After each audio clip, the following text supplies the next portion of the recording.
some fratricide. Half an hour later, we got shelled by self-propelled guns. I'm standing in the street with the company commander when the first house on the right suddenly shudders and starts to collapse in the center.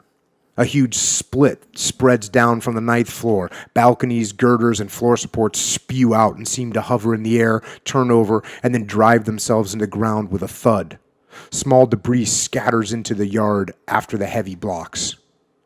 We don't know what's happening and squat down instinctively, crawl behind a rusty, shrapnel-riddled garage, and look all around us. Then we realize that it's friendly fire.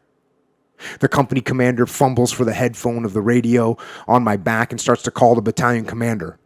I crawl over to the spare radio that's standing on open ground, with the commander scrambling after me, still wearing the headphones.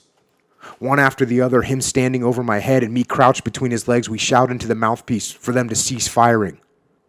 Tangled up in the wires and the headphones, we forget all about the shrapnel. All we can think about is reporting that we are here and they should halt shelling.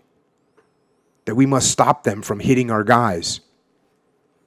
Our infantrymen pour out of the house and stand dumbstruck on the porches, not knowing where to run.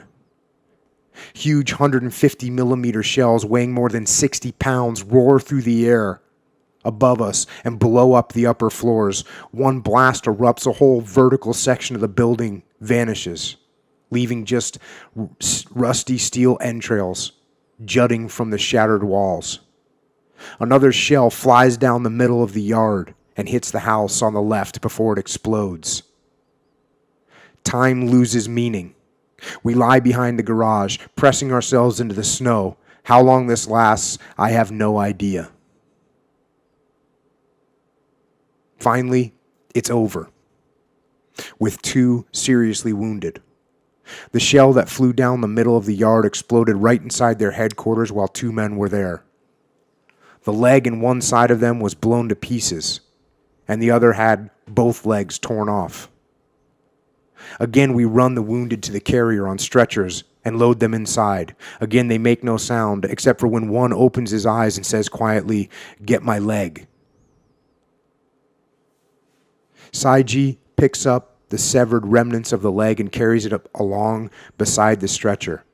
5 of them carry him in pieces, 4 taking his torso and 1 his leg.